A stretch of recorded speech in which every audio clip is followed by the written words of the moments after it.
오늘부터 이제 마지막 12월 마지막 주까지 성령의 열매에 대해서 우리 하나씩 살피도록 하겠습니다. 우리가 성령의 열매 잘 아시다시피 거기 이제 22절부터 나왔죠. 오직 성령의 열매는 한번 외워볼까요? 시작. 사랑과 희락과 화평과 오래 참음과 자비와 양성과 충성과 온유와 절제. 사랑, 희락, 화평, 오래 참음이 네 번째 나와야 돼요. 그래야지 이제 다음으로 쑥 넘어갈 수 있죠. 9가지 열매를 이제 얘기를 하고 있는데, 오늘은 이제 첫 번째 시간 잘 알고 우리가 늘 사용하는 단어들인데, 그렇죠. 잘 많이 얘기될수록 잘 모르는 거, 뭐라고 설명하지 잘 못하는 거, 그게 이제 성령의 열매입니다. 성령의 열매는 9가지라기보다는 이제 단순데.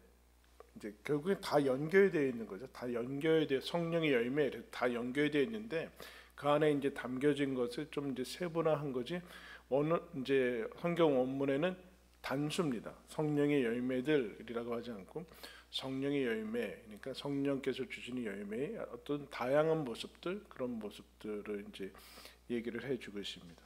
너무나 익숙한 부분이지만 여러분, 익숙한 부분이 성경 우리 신앙생활이 너무 복잡하고 어렵게 만들 수도 있는데, 그러나 뭐 여러분 건강검진하면은 다 똑같은 거 매년 검사하는 거 아닙니까? 마찬가지로 이제 신앙을 점검한다고 생각하고 이제 어떤 열매들을 우리가 맺고 있는가, 제대로 방향을 잘 가고 있는가, 그런 것들을 이제 함께 살피면서 하나님께서 주시는 열매로 또 나아가는 그런 시간이 되길 바랍니다.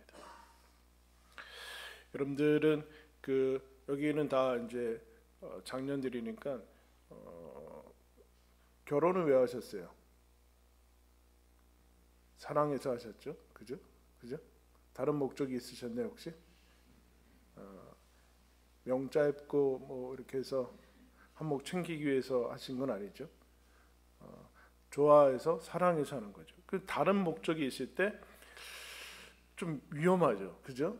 그렇게 하는 사람들도 있을지 모르지만 뭐 드라마나 그런 데서 많이 나오는데, 다른 목적이 있을 때 이거는 조금 위험하고 그렇게 또 오래 지속되지 않을 가능성이 있습니다. 자녀를 낳고 자녀를 양육하는 것을 여러분 어떻게 하셨어요? 사랑하니까 하는 거죠, 그죠? 사랑해서 자녀를 낳고, 자녀를 낳아서 뭐 목적이 다른 데 있으셨습니까?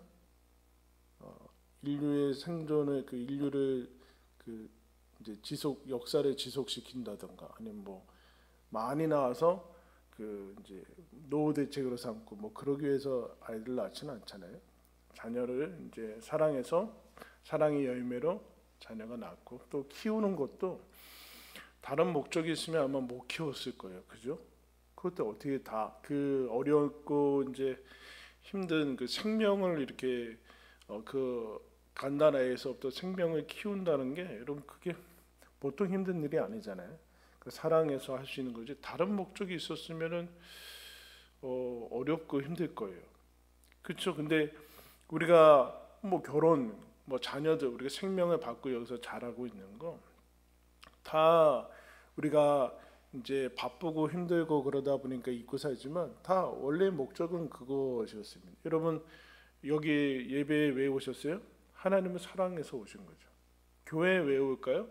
하나님이 우리를 사랑하셔서 그것을 사랑하고 그것을 위해서 온 거죠. 근데 만약 교회에 다른 목적으로 온다, 그러면 이제 어려워지는 거죠. 어렵게 되고 이제 다른 쪽으로 이제 가게 되는 거예요. 만약 교회에 오는 목적이 하나님을 사랑하는 것의 표현이 예배인데 다른 목적으로 왔다, 그러면 이제 하나의 종교적인 그런 모습으로 가서 교회의 모습들이 어려워질 뿐만 아니라 본인 신앙도 어렵게 되는 것을 이제 봅니다. 첫 번째, 하나님께서 성령의 열매로 사랑이라고 이제 얘기를 했어요. 사랑. 우리가 그리스도인이 됐다라는 것은 하나님의 자녀가 됐다라는 것을 이제 구원받았다라고 얘기하죠. 구원받았는데 그 전에는 그 전에는 하나님이 나를 만드시고 뭐 신을 뭐 인정했을 수는 있지만 그리스도인이 되면은 우리가 하나님의 자녀라는 것을 깨닫습니다. 하나님이 나를 자녀 삼아 주셨구나라는 그 신분이라고 하죠. 우리가 예수 그리스도와 함께 우리가 하나님의 양자됨을 얻어서 자녀된 권세를 얻었구나. 그래서 신분에 대한 그 감각이 생기죠. 우리가 하나님의 자녀다. 그래서 하나님의 나라를 기업으로 받는다. 뭐 이렇게 생각이 되는데 그러나 하나님의 신분은 우리가 만들어낸 것이 아니죠. 그죠? 예수님이 하신 구원의 사역에 의해서 하나님의 자녀가 된 것이지. 그래서 우리가 나아진 거죠. 그죠? 부모님이 우리를 낳았듯이 하나님 예수 그리스도에서 그야말로 출생한 것이나 마찬가지인데 그 다음에는 자라야 되는데 자녀됨됨이 그러니까 잃어버렸던 하나님의 자녀의 그 권세를 회복됐듯이 우리가 구원을 받아서 이 땅을 살아가는 동안 하나님이 가지신 또 하나의 중요한 목적은 무엇인가? 자녀됨됨이를 회복하는, 즉 잃어버렸던 하나님의 형상을 우리 각자에게 온전하게 회복하는 것이 하나님의 목적이다라는 것. 즉 하나님의 됨됨이, 하나님 닮은 모습들을 우리 가운데 새겨 넣는 것이 목적이에요. 근데 여러분 왜 그걸 구원해 놓고서 하세요? 그러니까 너희들 이렇게 하나님 닮아가면 구원해 줄게. 율법을 잘 지키고 이렇게 성령의 열매를 잘 맺으면 구원을 해 줄게. 이렇게 하면은 우리가 더 알아차리기 쉽고 열심을 부리고 뭐 그럴 것 같은데 그렇지 않아요. 그렇지 않고 어떤 것에서도 실패되지 않은 하나님의 자녀됨을 먼저 완성시켜 놓고 그 다음에 우리를 어디로 부르시는가? 하나님의 닮은 모습으로 부르십니다. 하나님 닮은 모습을 뭐라고 얘기하는가? 성품이라고 했죠. 성품. 하나님의 형상을 닮은 거. 하나님을 닮은 거는 여러분 우리가 뭐 전지전능할 거예요. 우리가 뭐 어느 곳에서 존재하는 그 무소부지할 거예요. 그런 것을 닮으라고 하는 게 아니잖아요. 하나님의 형상, 우리에게 주시는 성품, 하나님의 성품에 닮아가게 우리를 그 남은 인생을 통해서 하나님 자녀의 신분을 주셔서 그 닮게 하는 것이죠. 근데 이게 우리가 많이 간과되어 있는 부분이에요. 우리가 이제 겉모습과 이런 행위나 어떤 일에 초점을 맞춰서 그런 것들이 훨씬 겉에 보이고 측정하기 쉬워서 성품에 대한 부분들, 성품은 그럼 성격은 아닙니다. 그죠? 성격이나 기질이나 이런 부분들을 성품이라고 하진 않아요. 그러면 여러분 출발점이 다르잖아요. 태어날 때부터 조금 성격이 유순한 사람이 있잖아요. 그런 자연적인 것도 뭐 그런 하나의 기질인데 그런 것이 아니라 하나님의 자녀된 것을 확인한 다음에 하나님으로부터 이제 나오는 신의 성품에 참여하는 자, 그것을 성경은 오늘 대표적으로 열매라는 것으로 상징을 했습니다. 열매는 여러분 요새 그래도 이 주변에 이렇게 가다 보면은 감을 이렇게 많이 감나무가 이렇게 보이는 게 있어요. 그 뭐 주로 까치들이 먹는 것 같은데 뭐 어떤 감나무들 그런 열매들은 이제 하나의 상징이죠. 생명과 식물에 대한 상징을 얘기했는데 그런 열매라는 표현을 쓰거든요. 열매, 비유를 드는 거죠. 그럼 오늘은 성령의 열매라고 해요. 성령의 성품이라고 하지 않고 열매라고 하는 이유는 그냥 자연적인 열매는 아니라는 거죠. 구원 얻기 전에 그 구원을 안 얻어도 가질 수 있는 것은 아니라는 얘기예요. 여러분 우리가 주변에서 보면은 우리보다 훨씬 더 성품이 인자하고 교양이 넘치고 예의가 바르고 뭐 그런 사람들 있잖아요. 그죠? 없어요? 있던데. 그런데 오늘 얘기하는 모습은 성령의 열매라고 얘기를 하고요. 즉, 이 열매가 감나무가 감 열매가 감을 스스로 맺지는 않잖아요. 그 나무가 맺는 거죠. 나무가 가지에 붙어 있으면 그건 이제 열매를 맺는 건데 마찬가지로 이 출처에 대해서 분명히 얘기를 해주겠어요. 성령은 하나님 내주하시는 우리 안에 원래는 하나님의 영이 없었는데 원래는 있었는데 없어졌다가 다시 하나님께서 내주하시는 하나님의 영을 이제 성령이라고 하죠. 성령이 왜 왔을까요, 여러분? 우리는 본 적도 없고 그런데 왜 계실까요? 너는 하나님의 자녀다.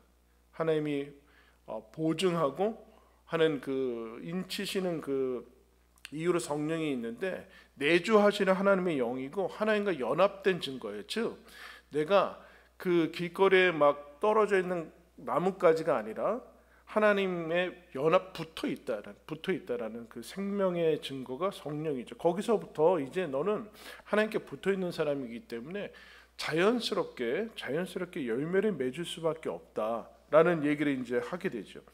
그래서 이것은 성령의 열매라는 것은 여기서 얘기하는 건 여러분 세상도 사랑 얘기하고 뭐 화평 얘기하고 다 그렇잖아요. 그러나 같은 단어지만 다른 개념이에요. 다른 개념.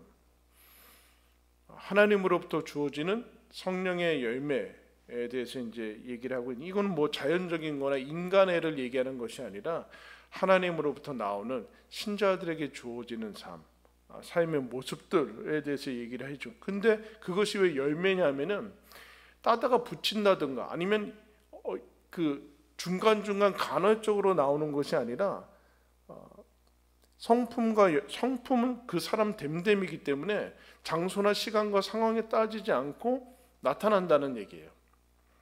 우리가 포장은 잠깐 할 수 있고 잠깐은 힘을 내서 뭐 의지력을 발휘할 수 있지만 그걸 성품이라고 하진 않아요.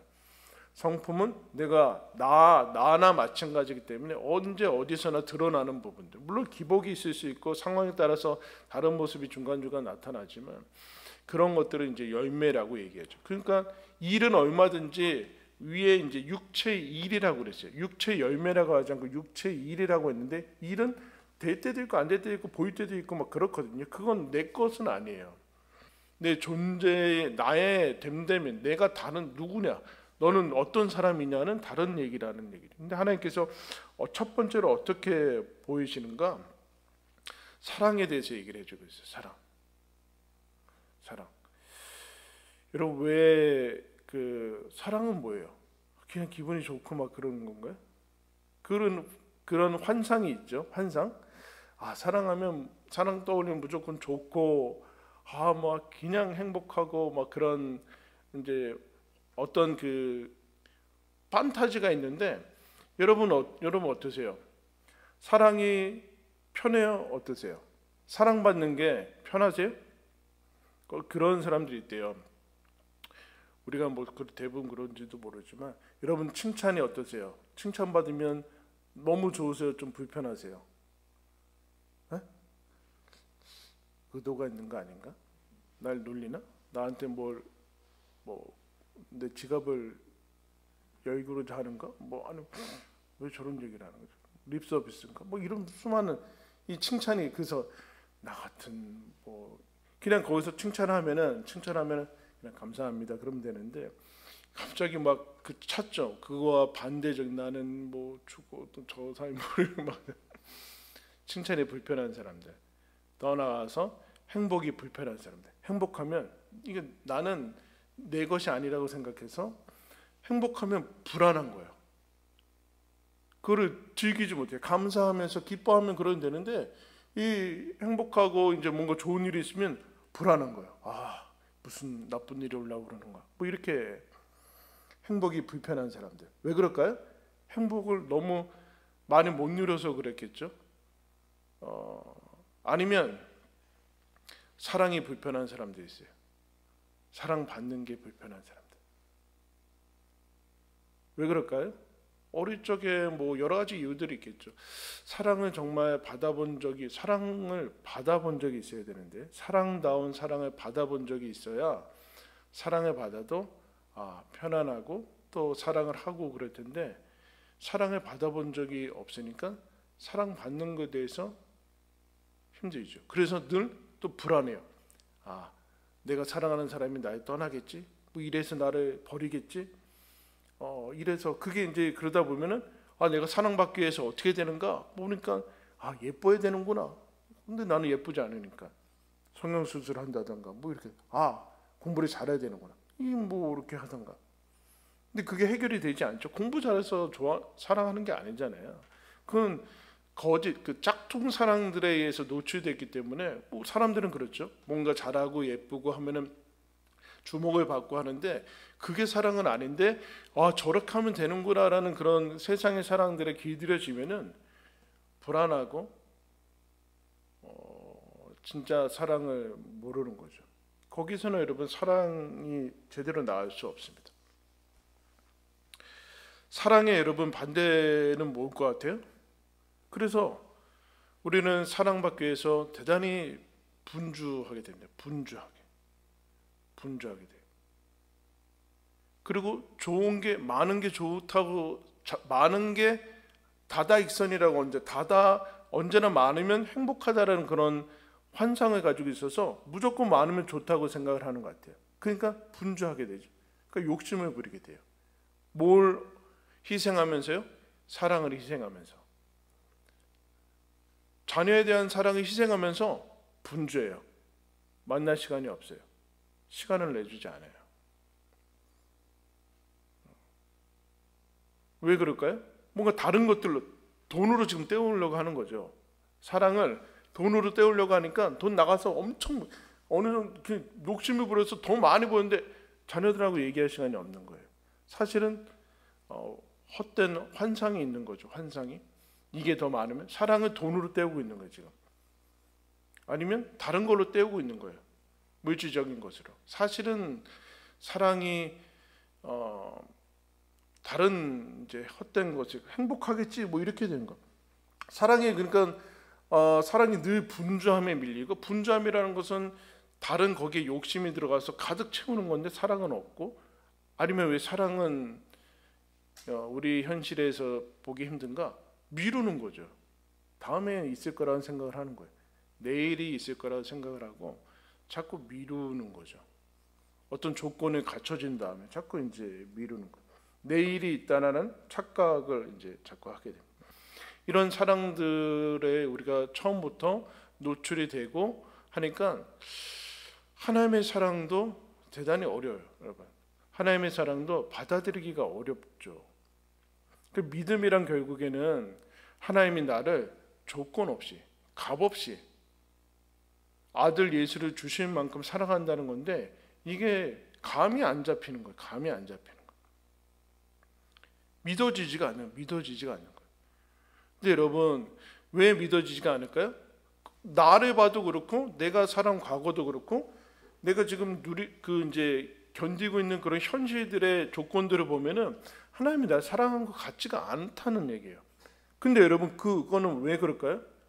어렸을 적부터 내 정체성을 내 능력이라든가 자격이라든가 아니면 내가 하는 행동의 태도라든가 그거의 조건부로 아니면 세상이 중요시 여기는 가치들에 의해서 내 가치가 정해진 것을 내가 그대로 따라온 것에다가 하나님 사랑도 하니까 하나님의 사랑은 이렇게 해야지 나를 사랑한다라고 이미 정해놓은 거죠. 정해놓은 거예요. 그럼 여러분 만약 그런 기준으로 했으면은 하나님께서 이 땅의 크리스천들은 여러분 다 재버려야 돼요. 다 재버려야 되고 다 인류대에 나온 사람이어야 되고 다 그렇게 해야 돼요. 근데 그렇지 않잖아요. 어디 가나 크리스천이 있어요. 어디 가나. 재벌 중에 크리스천이 그렇게 많지는 않은 것 같아요. 네? 왜 그럴까요, 여러분? 믿음이란 결국 하나님이 나를 사랑한다는 증거를 그걸 받아들인 건데 조건을 넘어선 거죠. 여러분 이게 어렵지 않아요. 왜냐하면은 여러분들이 다 눈에 콩깍지 씌워서 결혼하거든요. 어릴 때 결혼하죠. 젊을 때. 젊을 때 결혼해. 뭐 40대 넘어서 하신 분은 없는 것 같은 얘기. 그죠? 왜 그럴까요? 그때는 뭐 삶의 조건들이 갖춰지지 않아서 뭐 그랬을지 모르지만 사람만 보게 되죠. 사람. 물론 그렇지 않은 사람도 있었겠지만 사람만 보게 돼요. 근데 그 더 넘어서 하나님께서 사랑을 이제 시작하게 될 때 눈에 다른 감각을 주세요. 일명 콩깍지가 씌우는 거예요. 감각들이 달라져요. 어떻게 될까요? 숫자가 보이지 않아요. 돈이 안 아깝다니까요. 돈이 안 아까워. 돈이 아깝다. 약간 이상한. 돈이 아깝지 않고 시간이 아깝지가 않아요. 시간이 아깝지가 않아요. 그렇죠? 어디 가서 미리 가서 기다리고 뭐 어디 가고 시간이 안 아깝대. 근데 누군가를 사랑하는데 시간이 아까워한다? 이거 사랑하는 사람 아니에요. 시간이 숫자에 대해서 자유로워야. 그전에는 그렇지 않은데 숫자에 약해져. 숫자가 사라질 뿐만 아니라 감각들이 다르게, 돈 개념도 없어져요. 아까워하지도 않고 거리 개념도 없고 다른 개념이 없어요. 왜냐하면 그 모든 것을 초월하는 게 사랑은 새로운 감각이, 삶의 기쁨과 감각들, 기준들이 생기게 된 거거든요. 사랑을 하면서 돈도 그 밑으로 들어가고, 그전에는 안 그랬지 몰라요. 근데 여러분, 사랑이 떨어지면 어떻게 돼요? 갑자기 사람이 숫자에 밝아져요. 갑자기 계산적으로 되고, 말이 많아지고 변명하고 막 이렇게 돼요. 원래의 정신으로 돌아온 거겠죠. 그죠? 제정신으로 돌아온 거예요. 그러니까 제정신 돌아오기 전에 결혼하고 그래야 돼요. 그 다음에 이제 제정신을 차리고. 근데 그거가 이제 계속될 수 있는 비결이 뭔가 오늘 얘기를 하고 있는 거예요. 지금 성령을 따라서 행하라. 라는 그러면 사랑이 뭐 그런 건가? 이성과 감정을 언제나 넘어서서 막 진짜 사랑에 눈이 멀고 뭐 그러는 것인가라고 할 때 성경이 하나님께서 우리한테 사랑을 이렇게 정의를 해줍니다. 로마서 5장 8절에 보면 우리가 아직 죄인 되었을 때 그리스도께서 우리를 위하여 죽으심으로 하나님께서 우리에 대한 자기의 사랑을 확증하셨느니라. 우리가 아직 죄인 되었을 때, 여러분, 사랑의 첫 번째, 우리가 자꾸 사랑을 받고 하나님의 사랑을 잘 받아들이지 못하는 이유는 자꾸 자격이 없을 때 시작을 했거든요. 자격을 없을 때 예수님이 죽었어요. 너 하는 거 봐서 그런 게 아니라 자격이 없을 때, 시작 자체가 죄인이었을 때, 하나님과 원수 되었을 때 죽으셨다는 것을 자꾸 까먹어요. 지금 자각이 되고 믿음이 있은 다음에 우리가 제대로 못하는 모습들을 보면서 하나님께서 난 하나님의 사랑받을 자격이 없어라는 이상한 결벽증으로 자꾸 끌고 간다는 얘기예요. 근데 왜 그러는가? 이게 세상에는 없거든요. 이런 내가 죄인 되었을 때 시작한다고? 그래도 번듯한 모습을 갖춰야지 여러분 결혼도 하고 그런 거지 무슨 그게 됩니까? 근데 이것을 받아들이질 않아요. 죄인 되었을 때, 그나마 내가 좋을 때 사람들도 나를 찾고 그러지. 여러분 실패하고 넘어지고 다 막 병들고 그런데 누가 나를 찾아요? 다 떠나가는 거예요. 근데 예수님이 죄인 되었을 때 오셨다. 그뿐만 아니라 뭐라고 그러는가? 우리를 위해서 죽으셨다. 죽으셨다. 여러분, 사랑을 맨날 놀고 먹고 뭐 이런 거라고 자꾸 생각하는데 그거 사랑 아니죠. 진짜 사랑하면 어떻게 돼요? 죽는 게 무섭지 않죠. 그래? 여러분, 자녀를 위해서 죽을 수 있잖아요. 그죠? 저를 위해서 죽을 수 있어요? 바로 거기가 그렇죠? 자녀를 위해서 죽을 수 있어요. 자녀를 제일 사랑하니까 그래요. 남편과 아내를 위해서 죽을 수 있죠? 네, 있습니다. 있다고 그래야죠. 죽으심으로, 이거는 여러분 자기가 가장 아끼는 생명을 상대방을 위해서 주는 것인데, 그러니까 사랑에 대한 판타지가 다른 그런 게 아니라 희생이라는 얘기예요. 희생. 희생을 싫어하죠. 근데 사랑하면 그 희생이라고 여기지 않는 거죠. 근데 예수님이 우리가 죄인들한테 하나님께서 자기 아들을 주셨어요. 있을 수 없는 일이죠. 의인들이 아니라 죄인들한테 자기 자식을 어떻게 줘요? 여러분들 자녀를 누구한테 줄 수 있어요? 막 사형수한테 자녀를 줄 수 있어요? 줄 수 없잖아요. 근데 이거를 우리는 이게 무슨 소리인지 잘 받아들이지 못해요. 예수님이 죽으면서 희생하면서 우리를 살리셨다. 희생하면서 상대를 살리는 게 사랑이라는 얘기예요. 그리고 이걸 어떻게 합니까? 값없이 했다래. 값없이. 이게 거래의 문제. 거래. 사랑의 반대는 거래하는 거예요. 거래. 이게 사회생활 할 때는 제일 편해요. 틱톡이라고 하죠. 티켓이라고 하는데 어떻게 사회생활을 해야 되는가? 제일 만족도가 좋은 거는 다 기브앤테이크, 똑같이 하는 대로 하는 게 제일 좋다라는 게 이제 연구 결과예요. 그게 가장 만족도가 좋다. 저쪽에서 50 주면 나도 50 주고, 이게 제일 거래 만족도가 제일 좋은 건데, 지금 예수님이 그렇게 하지 않았다는, 그래 하지 않았다. 값없이 줬다는 거, 조건 없이 줬다는 거죠. 죄인 되었을 때 자신을 값없이 생명을 줬다는 얘기예요.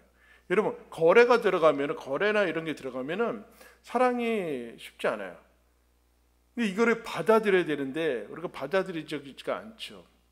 여러분, 누군가 여러분한테 뭔가를 주는 것이 그 불편한 사람들이 있죠. 그럼 주면 어떻게 해요? 바로 날짜를 계산해서 언제 바로 똑같이 갚아야지 직성이 풀린 사람들, 받는 게 익숙하지 않은 거죠. 받게만 하면 문제지만, 여러분 어때요? 누군가 줬으면 이건 다 빚이다, 반드시 갚아야 된다. 얼마짜리 선물인지 찾아봐서 그대로 며칠 있다가 해줘야지. 그래야 직성이 풀려. 근데 이게 이미 거래에 익숙한 생상의 방식에 여러분 이미 쪄들어 있는 거예요. 여러분, 자녀들이 그렇습니까? 우리 엄마 아빠가 뭘 줬다. 여러분들 자녀들한테 밥 줄 때 오늘은 저녁이 얼마고 아침이 얼마고, 그래서 너 나중에 이게 30년 무이자로 뭐 이렇게 해서 나중에 갚을 생각이 하면은 나중에 어려워져요, 여러분. 서운하고 어떻게 감당이 안 돼요. 그렇지 않잖아요. 그냥 주는 거예요. 그냥 조건 없이. 왜요? 주는 게 좋은 거예요. 밥 먹는 거 보면 기쁜 거예요. 이 조건에, 그래서 어떤 책에서는 그래요. 내가 이 거래 방식에 익숙한 것을 떠나기 위해서 누군가 나한테 선물을 주면은 견뎌라. 받고서 바로 갚을 생각하지 마라. 좀 견디고 가만히 있어라. 바로 불편해가지고 이 행복과 사랑을 견디지 못하는 불편해하는 사람들, 바로 갚아야지 직성이 풀리는, 그렇게 하지 말고 잠깐 은혜로 갚고 나중에 기회가 있을 거 아니에요. 그때 이렇게 하면 되는 거죠. 근데 예수님이 우리를 위해서 죽으셨는데, 우리가 사랑을 할 때 기본적인 부분들은 뭐냐면 경계를 넘어야 되는데, 자기 자신한테 집착하기 시작하면 사랑을 하지 못해요. 신기하게도 사랑할 때만이 사람이 자신을 잊어요. 상대방에게 집중할 수 있다는 거죠. 어머니가 아기를 막 키울 때 자신을 잊고 아이한테 온 존재를 관심을 쏟게 돼요. 그러니까 거기에는 자기 연민이나 자기 집착이나 이런 것들이 없어져요. 근데 이 사랑의 반대의 말이 뭐냐면 자기를 집착하고 자기에게만 골몰하고 하는 것으로 이제 빠져들게 되는데, 사랑하면 여러분 상대방이 훨씬 크게 느껴진다니까요. 그렇게 된다. 그렇게 됐다. 그것을 우리들한테 보여주셨다. 그러니까 여러분, 사랑이란 자기를 넘어서서 조건에 좌우되지 않는 나를 버리면서, 근데 버리면서 상대방이 살아나면서 다 같이 놀라운 것을 이루는 하나님의 방식으로 우리를 초대하신 거죠. 근데 세상은 이거를 약간 비슷하게 하면서 거래로, 아니면 자기 집착하는 거로 자기 유익을 구하고 뭐 이러는 것을 우리 아까 찬양했잖아요.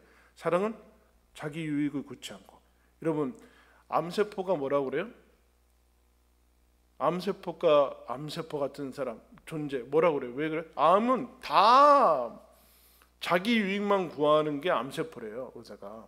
그래서 자기 옆 주변에 있는 그 영양분 다 끌어모아서 이만큼 커지는 거예요. 정상적인 세포가 아니라. 그리고 내주지는 않아요. 그때 그게 이제 암이 되는 거죠. 자기 유익만 구한다. 결국엔 여러분 터질 거예요. 안 된다는 얘기예요. 남의 유익을 구할 줄 알아야 되는데, 이거는 그냥 되지 않고 사랑할 때만이 그거를 넘어설 수 있게 된다. 그 얘기를 지금 하는 겁니다. 여러분, 예수님이 이 땅에 메시아로 오셨어요. 그 사랑을 보여주기 위해서 기독교 메시아가 오셨다는 얘기.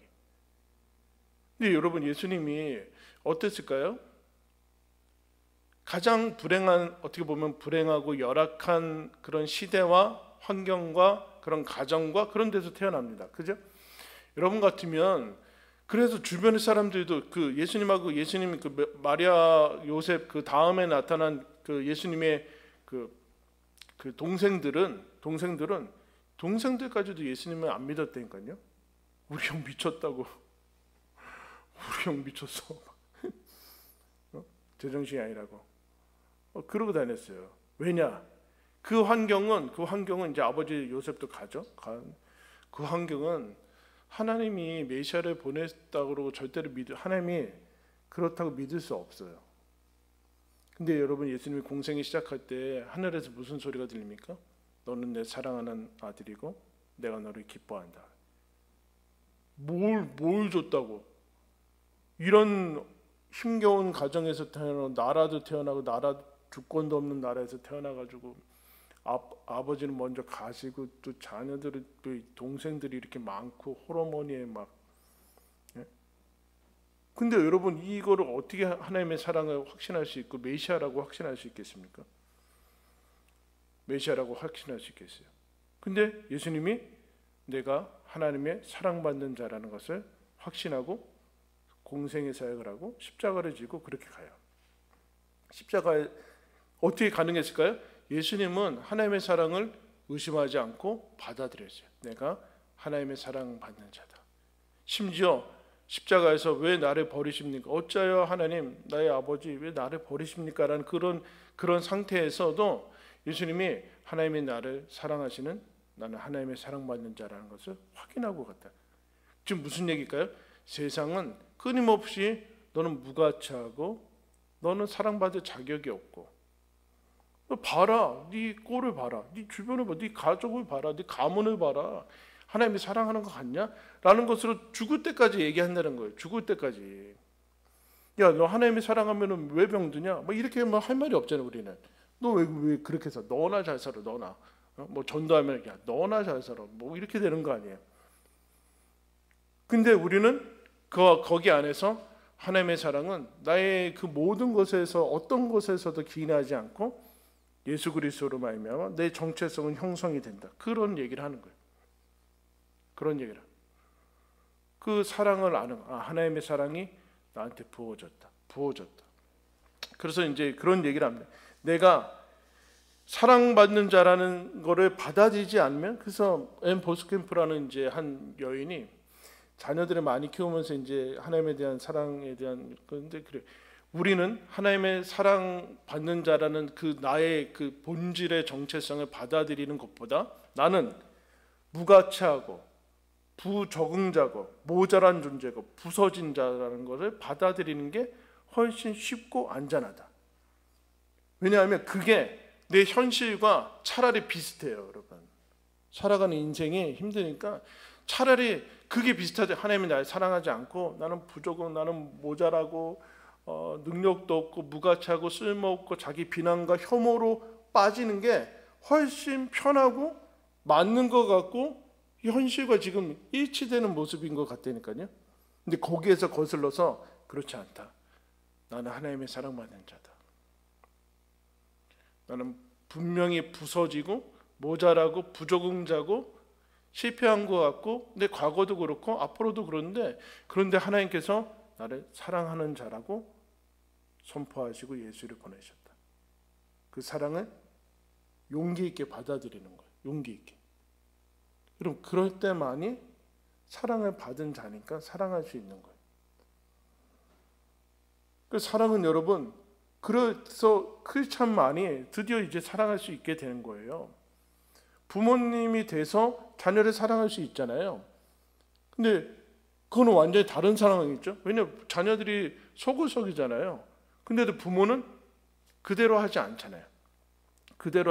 다른 사람 같았으면 그냥 확 그랬을 텐데 참고 상처받고 서운하고 아픈 거, 그 서운한 거 이제 분노하는 거를 그 닫고서 자녀를 향해서 밥을 차려주고 얘기를 하게 돼요. 안 그런가요?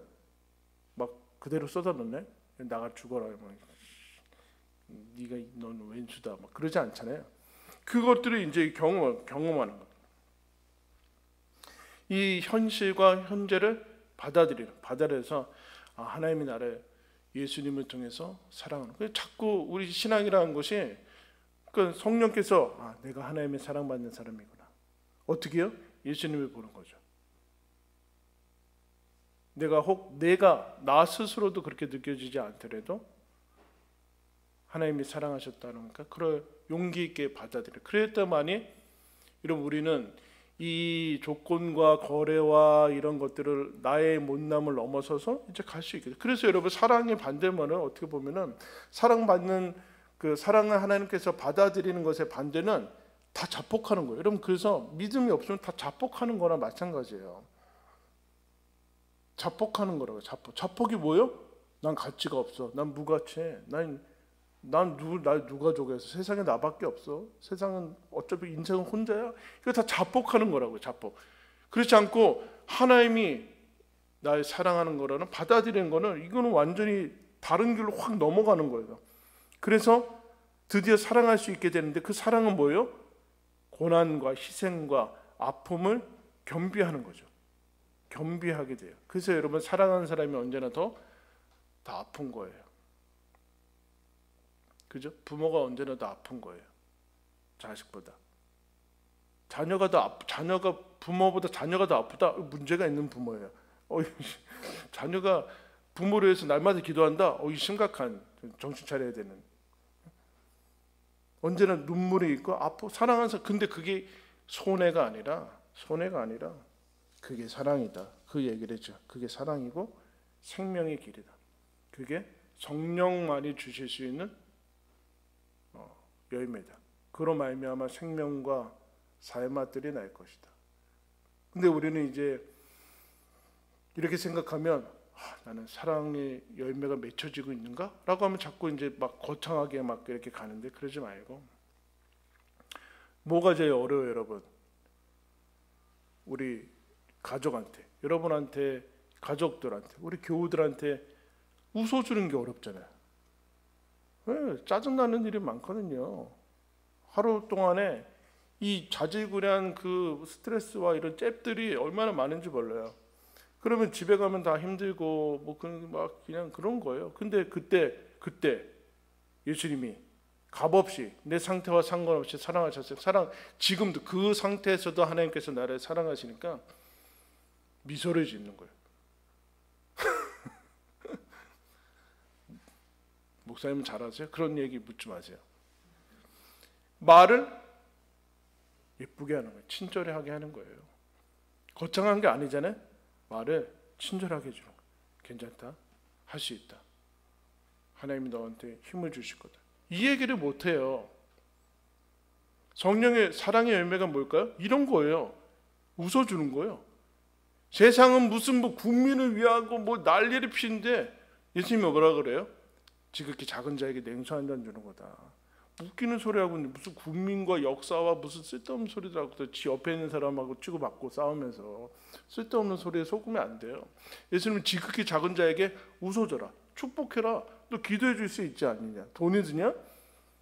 사랑한다며 오래 참아라. 그게 여러분 성령 아는 사람만이 하는 나 같은 사람 지극히 작은 자 나 같은 사람을 예수님이 지금도 참아내시고 사랑하시고 그러니까 나도 예수님이 참아내시는 나를 나도 참아내면서 사랑을 받아. 그래도 하나님이 나를 사랑한다.